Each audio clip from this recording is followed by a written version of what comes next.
Hello student, good evening to all of you students. आज के class में हमें अपने टेक्सटाइल ब्रांच की जो शुरुआत करनी थी वो है परिसज्जा, जिसकी इंग्लिश होती है फिनिशिंग। पिछले क्लास में आपने पढ़ा था कि जो अपना टेक्सटाइल था इसमें जो संरचना आपको बताई गई थी, रेशा, धागा, कपड़ा और पहनने योग्य कपड़ा। तो रेशे से धागा आपने बनाया, धागे से कपड़ा बनाने के लिए आपको बुनाई की प्रक्रिया करनी थी। उस टॉपिक को आपने कवर कर लिया। जब कपड़ा बन के तैयार हो जाता है, बन जाता है, यानी कि बुनाई कर दी गई होती है, तो करघे पर से जो उतरा हुआ कपड़ा है वो आपको बताया गया था, उसे ग्रे गुड्स के नाम से जाना जाता है। तो अब ये एक भी नॉर्मल कपड़ा है जो मटमैले पीले रंग का होता है। तो अब इस पर कुछ परिसज्जा की जाएगी। उसका कुछ महत्व भी होता होगा कि आखिरकार कपड़ों पर परिसज्जा क्यों की जाती है। आपके एग्ज़ाम में चाहे जो भी होम साइंस से रिलेटेड टीचिंग का एग्ज़ाम है, सभी एग्ज़ाम में सबसे ज़्यादा अगर कहीं से क्वेश्चन पूछा जाता है वो होता है आपका फिनिशिंग के टॉपिक से, यानी कि परिसज्जा के टॉपिक से क्वेश्चन पूछा जाता है। हार्ड था कौन सा टॉपिक ज़्यादातर? बुनाई का, वीविंग का टॉपिक जो है बहुत ही हार्ड था। लेकिन ये जो आपका फिनिशिंग है थोड़ा इंटरेस्टिंग भी है, अच्छा भी है पढ़ने में। अगर आप ध्यान से एक बार सुनते जाएंगे तो आपने आसपास की चीज़ें जो दैनिक जीवन में देख रहे हैं वहाँ से अगर रिलेट करके, संबंधित करके, जोड़ करके अगर पढ़ेंगे तो आप आसानी से उसको समझ पाएंगे। तो चलिए अपनी क्लास की हम शुरुआत करते हैं। इसके पहले ही आपको बता दें कि ज़्यादातर क्वेश्चंस पूछा जाता है स्टूडेंट के द्वारा कि क्लासेस आपकी कब चलती है। तो हर शाम को 7 बजे आपकी क्लासेस चलती हैं। और इस क्लास में जो आपको क्लास दिया जाता है यूट्यूब चैनल पे, इसके डिस्क्रिप्शन बॉक्स में आपको टेलीग्राम का लिंक दिया गया है। कोई भी इन्फॉर्मेशन होती है तो वहाँ पे आपको इन्फॉर्म कर दिया जाता है। इसके साथ ही साथ व्हाट्सएप लिंक भी दिया गया है चैनल पे, वहाँ से आप जुड़ सकते हैं, ठीक है। और फिर अगर आपको डिस्क्रिप्शन बॉक्स में अगर नहीं भी मिल रहा है लिंक, तो आप चैनल को जब विजिट करेंगे, ज्योति एकेडमी चैनल को विजिट करने के बाद जब प्रोफाइल को ओपन करते हैं तो वहाँ पे भी आपको जो है इस क्लास में जो टेलीग्राम लिंक किया गया है वो लिंक आपको मिल जाएगा, ठीक है। तो चलिए देर ना करते हुए अपनी क्लास की हम शुरुआत करते हैं। सबसे पहले हम बात करेंगे कि फिनिशिंग आखिरकार क्या चीज़ है। फिनिशिंग परिसज्जा, यानी कि जो नॉर्मल कपड़ा में बुनाई के बाद प्राप्त होता है, अब हम क्या करते हैं उसकी परिसज्जा करते हैं। परिसज्जा का मतलब होता है सजावट करना, सजा देना, जिससे कि क्या हो सके कि जो वस्त्र हमें ग्रे गुड्स के रूप में प्राप्त हुआ था, यानी कि करघे पर से उतरा हुआ कपड़ा जो मटमैले पीले रंग का था, उस कपड़े को हम क्या करेंगे कि अच्छे से उस पर कुछ ऐसी चीज़ें करेंगे जिससे कि वो लोगों को अपनी तरफ आकर्षित कर सके, कपड़े का महत्व बढ़ सके, उसके रख रखाव को बढ़ाया जा सके, उसकी गुणवत्ता बढ़ सके, उसकी कार्य क्षमता बढ़ सके। ये सारी चीज़ें देखने को मिलती हैं। तो यहाँ पे देखिएगा आपसे एग्जाम में एक क्वेश्चन जो पूछा जाता है कि करघे पर से उतरा हुआ कपड़ा, यानी कि बुनाई के बाद जब कपड़ा उतरा हुआ मिलता है उसे क्या कहते हैं, तो आप उसको लिख लीजिएगा। ग्रे गुड्स के नाम से जाना जाता है, जिसका रंग भी पूछा जाता है टीचर के एग्जाम में। तो लिख लीजिएगा ग्रे गुड्स, जो कपड़ा करघे पर से उतरा हुआ होता है उसका रंग मटमैले पीले रंग का होता है, ठीक है। तो आगे आप देखिएगा परिसज्जा जो है अब हम करेंगे मटमैले पीले रंग वाले कपड़े को सुंदरता देने के लिए। इसके महत्व को पूछा जाता है एग्जाम में आपके टीचर में कि जो परिसज्जा है आखिरकार इसका महत्व क्या है। तो देखिएगा वस्त्रों का आकर्षण बढ़ाने के लिए, उसकी उपयोगिता को बढ़ाने के लिए, उसमें कुछ विभिन्नता लाने के लिए। नॉर्मल बुनाई के बाद करघे पर से कपड़ा उतरा हुआ है, आधार के रूप में कोई नॉर्मल सा ही दिख रहा है कपड़ा, लेकिन जब आप उसको सजावट करते हैं विभिन्न प्रकार से तो आपको अलग अलग प्रकार के कपड़े देखने को मिलते हैं। तो यहाँ पे कपड़े में क्या है, विभिन्नता ले आने के लिए, उसके वजन को बढ़ाने के लिए। आपने रेशम के टॉपिक में पढ़ा था ना कि उसमें से गोंद वगैरह जब हटा दिया जाता है तो क्या होता है, उसका वजन घट जा रहा है। तो इस प्रकार से जब हम परिसज्जा करते हैं तो परिसज्जा के द्वारा वस्त्रों का वजन भी हम बढ़ाते हैं। उसमें स्टोन वगैरह जो इतना लगाया जाता है सजावट के लिए, वो सभी कितने वजन हो जाते हैं। कढ़ाइयाँ जो एम्ब्रॉयडरी की जा रही है उनके द्वारा कितने ज़्यादा वस्त्र जो है वजन हो जाते हैं। तो ये देखिए वजन बढ़ाने हैं तो उसकी गुणवत्ता, उसके गुण को बढ़ाया जाता है, उसकी कार्य क्षमता जो है वो बढ़ जाती है। इसके बाद रख रखाव में भी आसानी होता है। इन्हीं पॉइंट्स को ध्यान में रखते हुए वस्त्रों पर क्या की जाती है, परिसज्जा की जाती है। तो जिस प्रकार से क्वेश्चन होगा उसी के अकॉर्डिंग आप इस टॉपिक में से इनमें से उसका जो है ऑप्शन सिलेक्ट कर लेंगे। आगे देखिएगा, ये जो परिसज्जा है, परिसज्जा से संबंधित कुछ इम्पॉर्टेंट टर्मिनोलॉजी यानी कुछ शब्दावली मतलब जैसे आप कोई हिंदी का लेसन पढ़ते हैं उसमें कुछ हार्ड वर्ड होता है जो आपके एग्जाम में पूछा जाता है, बचपन से आप लोग पढ़ते आ रहे होंगे। तो उसी प्रकार से जो शब्दावली हिंदी की किताबों में, इंग्लिश में, संस्कृत में सब जगह दिया गया होता है, उसी प्रकार से आपके टेक्सटाइल में भी कुछ टर्मिनोलॉजी शब्दावलियाँ दी गई हैं जो आपके एग्ज़ाम में बहुत ही इंपॉर्टेंट रोल अदा करता है और यहाँ से क्वेश्चन बहुत ही ज़्यादा पूछे जाते हैं। देखिएगा, हम अगर परिसज्जा की शब्दावली की नॉर्मल अगर अभी बात करते हैं तो परिसज्जा में देखिएगा, सबसे पहले शब्दावली में अस्थाई परिसज्जा, जिसे आप परमानेंट फिनिशिंग कहते हैं। फिनिशिंग का मतलब होता है परिसज्जा, परमानेंट। ये कोई भी चीज़ परमानेंट हो गया, आप लोग हमेशा अपने दैनिक जीवन में यूज करते हैं इस वर्ड को। परिसज्जा के लिए नहीं, कोई भी चीज़ अगर अस्थाई हो जाती है तो आप कहते हो वो चीज़ परमानेंट है, को टेम्प्रोरी नहीं है, यानी कि परमानेंट है, अस्थाई हो चुकी है। इसके बाद है अस्थाई परिसज्जा, ऐसी सजावट, ऐसी परिसज्जा जो अस्थाई ना हो बल्कि वो क्या हो, टेम्परेरी हो, तो क्या है अस्थाई परिसज्जा। फिर है टिकाऊ परिसज्जा। टिकाऊ परिसज्जा का मतलब है ड्यूरेबल फिनिशिंग। नवीनीकृत परिसज्जा, रिन्यूएबल फिनिशिंग। मिल परिसज्जित वस्त्र, मिल फिनिश्ड फिनिशिंग। इसके बाद है परिवर्तक यानी कन्वर्टर्स। अब इसमें ये समझिएगा, कोई भी कपड़े पे डिज़ाइनिंग वगैरह की गई है जो परमानेंट हो, नई अवस्था जब वो बनी हुई है वस्त्र, तब से लेकर के अंतिम जब उसका रूप आए, उसका प्रयोग करने के बाद जब अंतिम चरण में वो वस्त्र होगा, तब तक भी कर इस पर क्या है, कोई फिनिशिंग जो है बेकार नहीं होती, वो अस्थाई होती है। लेकिन जो अस्थाई होती है, ये अस्थाई परिसज्जा जो है, अस्थाई परिसज्जा जो है, वस्त्र जब तक आप नहीं धुले हैं तब तक वो परिसज्जा रहेगी। जैसे ही आप उसको वस्त्र को पहली ही बार धो देते हैं, तुरंत उसकी फिनिशिंग जो है वो ख़राब हो जाती है, यानी कि वस्त्र को धुलने से पहले तक ही ऐसी परिसज्जा रहती है, उसे टेम्परेरी परिसज्जा कहा जाता है। अगला था टिकाऊ परिसज्जा का मतलब होता है ये ना ही अस्थाई होता ना ही अस्थाई होता, बल्कि उसके बीच का होता है। ये अस्थाई का मतलब एकदम परमानेंट ही नहीं हो गया है कि पूरा लाइफ टाइम तक रहेगा, और ना ही ऐसा है कि धुलाई के पहले तक ही रहेगा। जो टिकाऊ परिसज्जा है, इसका मतलब होता है कि ये जो है कुछ लंबे समय तक इसकी सजावट जो है बनी रहती है, पूरे समय तक नहीं बल्कि कुछ समय तक इसकी जो परिसज्जा वो बनी रहती है। और ऐसा भी नहीं है कि धुलाई के पहले ही छूट जाए, जैसे धुलाई करेंगे आप पहली बार तुरंत छूट जाए, धुलाई के पहले तक ही ये बची रहे, ऐसा नहीं होता है, बल्कि ये क्या है, ये अस्थाई और अस्थाई के बीच में जो रहता है वो परिसज्जा बताई जा रही है। इसके बाद नवीनीकृत परिसज्जा, रिन्यूएबल फिनिशिंग। पर नवीनीकृत परिसज्जा का मतलब होता है कोई भी ऐसा वस्त्र है जिसे अगर आप जो है दोबारा उसमें कुछ ऐसी परिसज्जाएं कर देते हैं जिससे वस्त्र नए लगने लगते हैं। जैसे कोई भी आप वाइट कलर का कपड़ा पहनते हैं, उसका प्रयोग करते हैं तो धीरे धीरे वो पीलापन पकड़ लेता है, मटमैले रंग का होने लगता है, तो उस पर आप क्या करते हैं, नील वगैरह का प्रयोग करते हैं, तो जाकर के उस पर जो चमक उत्पन्न हो जाती है। फिर आप उसको प्रेस कर देते हैं, नील वगैरह देने के बाद, कलफ देने के बाद कॉटन के कपड़े पे, इसके बाद जो है आप उसको प्रेस वगैरह कर देते हैं, तो यहाँ पे नवीनीकृत परिसज्जा, जिसे आप फिर से दोबारा नया कर सकते हैं, ऐसी परिसज्जा। इसका मिल परिसज्जित वस्त्र, इसे मिल फिनिश्ड फिनिशिंग कहा जाता है। इसका मतलब एक ऐसे वस्त्र जिसमें अलग से फिनिशिंग करने की आवश्यकता नहीं होती है, बल्कि ये परिसज्जा जो है मिल में जहाँ से बुनाई की गई है वहीं से डायरेक्टली इसकी फिनिशिंग की गई होती है। इसके बाद परिवर्तक यानी कन्वर्टर्स। इसमें क्या होता है कि कोई भी ऐसी परिसज्जा जिसमें आप परिवर्तन ले आ सकते हैं, ऐसे कोई सजावट की विधि यहाँ पे बताई जा रही है। तो ये वर्ड आपसे पूछे जाते हैं कि इसका मतलब क्या होता है, या फिर इसका जो एक्सप्लेनेशन अभी हमने आपको समझाया वो एग्ज़ाम में दिया जाता है, फिर उसमें से पूछा जाता है अगर इस प्रकार से फिनिशिंग की गई है तो वो कौन सी परिसज्जा है, कौन सी फिनिशिंग है। तो जो भी आपका सेंटेंस होगा उसके अकॉर्डिंग आप इसमें से जो है ऑप्शन को सेलेक्ट कर लेंगे। इस हिसाब से आपके टीसी पीएचडी के एग्ज़ाम में, DSSB में, या स्टेट में, बिहार स्टेट का जो एग्ज़ाम हुआ उन सब में इसी प्रकार के क्वेश्चन पुटअप किए जाते हैं। आगे देखिएगा, ये जो परिसज्जा आपको पढ़ाई जा रही है, परिसज्जा के कुछ प्रकार बताए गए हैं। परिसज्जा के प्रकार में आपको दो बताया गया, एक है यांत्रिक परिसज्जा और दूसरी है रासायनिक परिसज्जा। यानी कि ऐसी कोई परिसज्जा जो यंत्रों के मदद से की गई है उसे यांत्रिक परिसज्जा कहते हैं, जिसमें रोलरों का प्रयोग आप कर रहे थे। जिस प्रकार से बुनाई में आपने देखा कि एक जो है रोलर जो है जिसमें ताने का धागा लिपटा हुआ था, दूसरे वाले जो पोल थे, जो स्तंभ था, रोलर था, उसमें क्या था कि उसमें आप बुना बुनाया जो कपड़ा तैयार हो रहा था उसको आप लपेट रहे थे। उसी प्रकार से जो रोलर होता है उनके माध्यम से यानी कि यंत्रों के माध्यम से जब परिसज्जा की जाती है वो यांत्रिक परिसज्जा कहलाती है।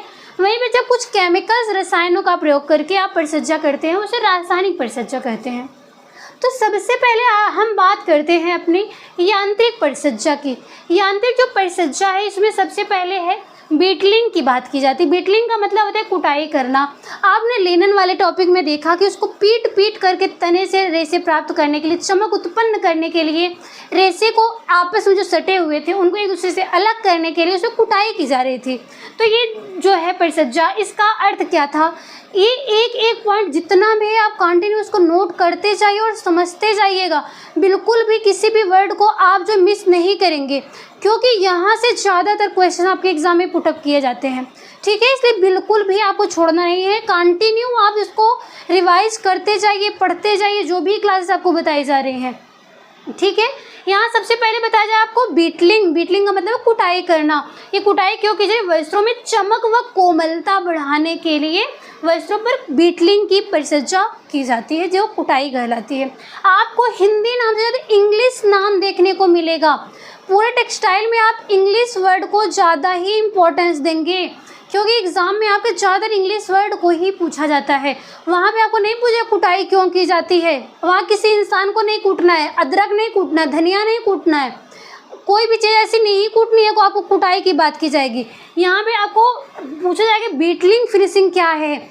इसी प्रकार से आप इसको इंग्लिश और हिंदी दोनों याद कर लेंगे। ठीक है, समझने के लिए आप इसको हिंदी को रखिए, और लेकिन याद करने के लिए आप अच्छे से जब हिंदी इंग्लिश को साथ में याद करेंगे तो अच्छे से याद हो जाएगा।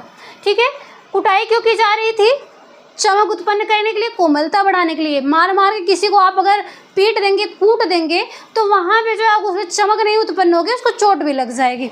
ऐसा नहीं करना है। ये चीज़ें आपको कब करनी है, वस्त्रों में करनी है परिसज्जा। ठीक है, आगे देखिए ब्रशिंग एंड शेयरिंग। इसका क्या अर्थ होता है कि ब्रश करना एवं रोए उठाना। ब्रश करना दांतों में नहीं, यहाँ वस्त्रों पे ब्रश करने की बात की जा रही है, जिसमें से छोटे और बड़े रेशे को अलग करने के लिए बात की जाती है। ब्रश करते हैं और उसके बाद वस्त्रों में रोए उठाए जाते हैं। तो इसमें क्या होता है, रोए उठाने पे रोए उठाना और फिर काट करके बराबर करना। कुछ ऐसे रेशेदार जो वस्त्र बनाए जाते हैं, तैयार किए जाते हैं, कंबल इत्यादि आप देखते होंगे, तो उस पर क्या होता है कि ब्रश किया जाता है उस पर, उसके बाद उसमें रोए जो हैं वो उभर आते हैं, फिर उसको एक लेबल में काट करके बराबर कर लिया जाता है। तो ये जो परिसज्जा है इसे ब्रशिंग एंड शेयरिंग के नाम से जानते हैं। इसके बाद एक कैलेंडरिंग। कैलेंडरिंग का क्या मतलब है, कोई कैलेंडर नहीं है कि जिसको आप बार बार देख रहे हैं, उठा के रख रहे हैं, जो मंथली आप देख रहे हैं, डेट वाला कैलेंडर नहीं, बल्कि क्या, कैलेंडरिंग का मतलब होता है कि कपड़े को इस्त्री करने यानी कि प्रेस करने का जो कार्य है वो कैलेंडरिंग कहलाता है।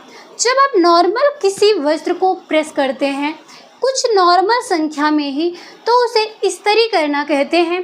लेकिन जब वहीं पे किसी इंडस्ट्री में बात करते हैं, आप लंबे लंबे थान के कपड़े को प्रेस करना है, तो वहाँ पे जो है कैलेंडरिंग विधि का प्रयोग किया जाता है। इसमें बड़े पैमाने पे वस्त्रों की इस्त्री की जाती है। देखो हमने यहाँ पे इस्त्री लिख दिया, ठीक है, इस्त्री होता है, देख लीजिएगा।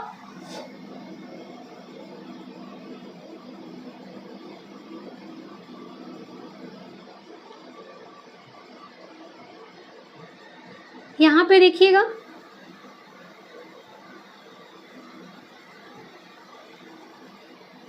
इस्त्री, ठीक है, इस्त्री यानी कि प्रेस करने के लिए। बड़े पैमाने पे वस्त्रों को इस्त्री यानी कि प्रेस करने के लिए, जब बड़े पैमाने पे आप वस्त्रों को प्रेस करते हैं उसे कैलेंडरिंग कहा जाता है। लगभग कितना करता होगा एक साथ में, देखिएगा, 1 मिनट में 140 मीटर कपड़े को, 1 मीटर 2 मीटर 100 मीटर नहीं बल्कि 140 मीटर कपड़े को 1 मिनट में ही ये क्या करता है, प्रेस कर देता है। तो इस प्रकार से लंबे प्रोसेस जब करने होते प्रेस करने के लिए वस्त्रों को, तो वहाँ पे कैलेंडरिंग शब्द का प्रयोग किया जाता है। इतना समझ में आया आपको। आगे देखिएगा आप लोग जो है, अगली परिसज्जा कौन सी है, नैपिंग। नैपिंग का मतलब होता है रोए उठाना। एक एक सीक्वेंस से आप पढ़ते जाइएगा और इसको नोट भी करते जाइएगा, समझते जाइएगा। नैपिंग का मतलब होता है रोए उठाना। यहाँ पे आपको वर्ड मीनिंग बैठ कर नहीं याद करना है घर पे जाके, बल्कि क्लास में ही आप अगर कंटिन्यू अच्छे से समझ रहे हैं तो आपके लिए बहुत ही बेहतर होता है।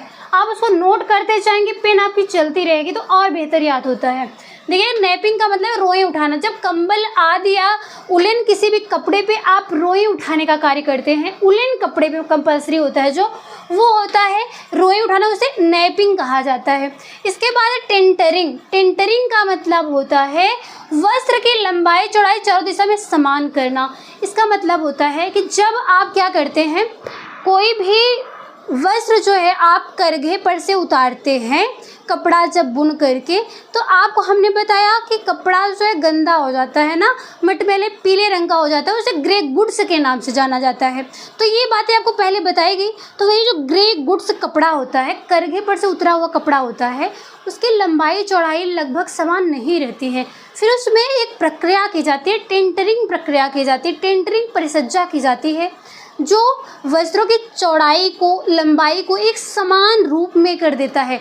जो साड़ी वगैरह आप लोग देखते होंगे, उसके किनारों को देखते होंगे, थान के कपड़े कोई भी सूट वगैरह लेते होंगे, दुपट्टा लेते होंगे, पुरुष वगैरह गमछा वगैरह लेते हैं, शर्ट पैंट के जो थान के कपड़े होते हैं, इन सब में लंबाई चौड़ाई आती थी, जो कटिंग की गई है वो एक समान है। तो इसे सीधा करने के लिए, लंबाई चौड़ाई को समान करने के लिए वस्त्रों पर जो है टेंटरिंग प्रोसेस किया जाता है। एग्ज़ाम में आपसे न जाने कितनी बार टेस्टी के एग्ज़ाम में हर स्टेट में पूछा गया है कि जो है टेंटरिंग प्रक्रिया क्या है, टेंटरिंग फिनिशिंग कौन सी होती है। जब आप वस्त्रों को, करघे पर से उतरे हुए कपड़े को लंबाई चौड़ाई में उसको समान आकार देते हैं, समान रूप से करते हैं, तो वहाँ पे टेंटरिंग परिसज्जा की जाती है। अगला है स्टिफिंग एंड फिलिंग। स्टिफिंग एंड फिलिंग मतलब कड़ा करना व भरना। ऐसा कोई वस्त्र है जो क्या है, थोड़ा झरझरा सा हो गया हो, थोड़ा देखने में तो झलझला सा दिख रहा हो। कुछ कपड़े आप देखते होंगे कि जब आप खरीद के लाते थोड़ा कड़ापन रहता है। कॉटन का कपड़ा आप मार्केट से खरीदिए, थोड़ा कड़ा कड़ा सा रहता है ना, लेकिन जब आप उसको धो देते हैं तो धोने के बाद जो है वो जो कड़ापन होता है उसको छूट जाता है। तो उसे क्या कहते हैं आप, उसे कलफ के नाम से जाना जाता है, जो वस्त्रों को कड़ा करता है। तो वस्त्रों को जब आप कड़ा करते हैं, वही बातें यहाँ पे आपको बताई गई हैं। स्टिफिंग एंड फिनिशिंग, फिलिंग का मतलब कड़ा करना व भरना। जो वस्त्रों में ऐसे वस्त्र जो आप धुल चुके हैं, या फिर जो वस्त्र जो है आप देखते हैं थोड़ा झरझरापन सा दिख रहा हो, उसमें स्टिफिंग की प्रक्रिया की जाती है, भरने की प्रक्रिया की जाती है। और फिर इसका मतलब होता है कि आप वस्त्र को कड़ा भी कर रहे हैं, भर भी रहे हैं, तो वो क्यों कर रहे हैं, उसके सतही दोष को छुपाने के लिए और उसको कड़ा करने के लिए कौन सी प्रक्रिया की जाती है, स्टिफिंग एंड फिलिंग प्रोसेस किया जाता है। आगे है श्रिनराइजिंग। श्रिनराइजिंग न जाने कितने बार आपको एग्जाम पूछा गया, हम हर समय आपको देखने को मिलता है। ऐसे स्टूडेंट जो अपने प्रीवियस ईयर के क्वेश्चन पेपर को सॉल्व कर रहे होंगे, ये सारे वर्ड उनको देखने को मिलते हैं, इसलिए आप इसको टॉपिक वाइज आप इसको नोट करके आप इसको याद करिए। देखिएगा, श्रिनराइजिंग का मतलब होता है चमक है तो सबसे सस्ती विधि होती है। और कैसे वस्त्रों में चमक उत्पन्न करें, कोट आदि के जो अस्तर लगे होते हैं, कोट आदि में जो कोट होता है, बैग होता है, इन सभी में जो है इसका प्रयोग किया जाता है। अगला है वेटिंग प्रोसेस, यानी कि वजन बढ़ाना। रेशम में धात्विक लवण भरना। ऐसे जो रेशम से बने हुए वस्त्र हैं उसमें कुछ धातु जो होते हैं, धातुएं होती हैं, उनसे लवण जो होते हैं उनको भरा जाता है। यानी कि वस्त्रों पे जब गोंद वगैरह आप हटा दिए थे धागा बनाने के लिए, तो वहाँ पे वस्त्र जो हल्का हो गया, तो अब उसको वजन देने के लिए उसे कुछ धात्विक लवणों का प्रयोग किया जाता है। तो इस प्रकार की जो परिसज्जा होती है उसे वेटिंग फिनिशिंग के नाम से जाना जाता है। अगला है क्रैपिंग। आपने बुनाई में भी क्रेप को पढ़ा है, जहाँ पे ऐंठन युक्त कपड़े का धागे का प्रयोग करके आप जो है वस्तु को तैयार करते थे, जिसकी सतह जो है वो खुरदरी सी रहती थी। तो यहाँ पे क्रैपिंग जो है परिसज्जा में भी आपको बताया गया है। वस्त्र की सतह पर चुन्नट डालने के लिए आप लोग जो कुछ समय पहले कुछ साड़ियाँ, दुपट्टे, गाउन वगैरह देखे होंगे, जो देखने में ही आपको वस्त्र जो है वो टेढ़ा टेढ़ा सा लगता था, चुन्नट सा पड़ा हुआ था। आप उसको कितना भी प्रेस करते लेकिन वो हटता नहीं, क्योंकि वो परमानेंट प्रेस था, परमानेंट उसमें सिकुड़न दिया गया था। तो ये प्रक्रिया जो है आपको उसमें जो परिसज्जा की गई थी, परिसज्जा के साथ ही साथ कर दी गई थी। और यांत्रिक विधि से की गई थी, इसलिए वो जो परमानेंट आप उसको देख रहे थे, कितना भी आप उसको प्रेस करते लेकिन फिर भी वो साड़ी, वो दुपट्टे, वो गाउन वगैरह जो कपड़े थे फैशन में आए हुए थे, चलन में थे, वो सब जो है इसीलिए छूट नहीं रहे थे, आप कितना भी उसको प्रेस कर रहे थे। तो यहाँ पे उसमें जो कौन सी परिसज्जा की गई थी, क्रैपिंग परिसज्जा की गई थी। यह वस्त्रों की सतह पर चुन्नट डालने के लिए प्रयोग किया जाता है। अगला है एम्बोजिंग यानी कि नक्काशी करना। ऐसे कुछ वस्त्र आप देखे होंगे जिसमें बुनाई के साथ ही साथ उसमें जो उभार था। ऐसी परिसज्जा जिसमें आप अलग से वस्त्र में कढ़ाई ना करके बल्कि बुनाई के साथ ही साथ ऐसी परिसज्जा कर देते हैं यंत्रों के माध्यम से, जिससे कि उसकी सतह में ही उभरी हो, उसकी सतह ही उभरी हुई आपको दिखाई दे, अलग से कढ़ाई वगैरह करने की आवश्यकता नहीं पड़ती है। यानी कि ये जो उसमें परिसज्जा की है वो क्या है, नक्काशी या एम्बोजिंग कहा जाता है। उभरी हुई सतही डिज़ाइन या फिर सुंदरता बढ़ाने के लिए ऐसे परिसज्जा का प्रयोग किया जाता है।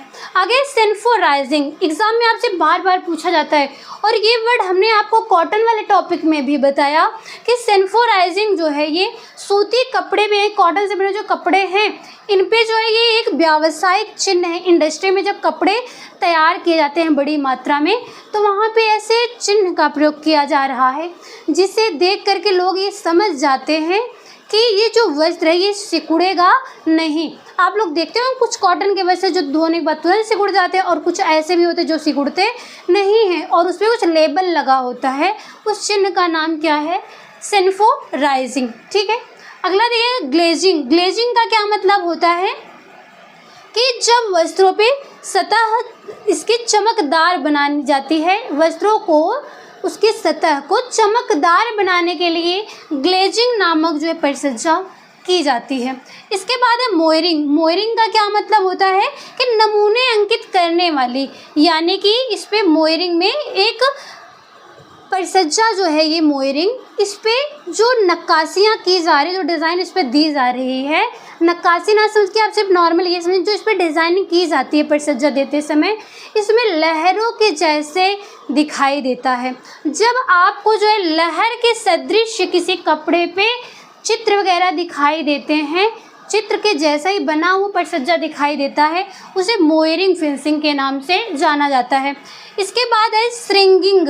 श्रिंगिंग जो परिसज्जा है इसका क्या मतलब है कि वस्त्र पे सतह के रोए उठाकर उन्हें झुलसाकर चिकना करना।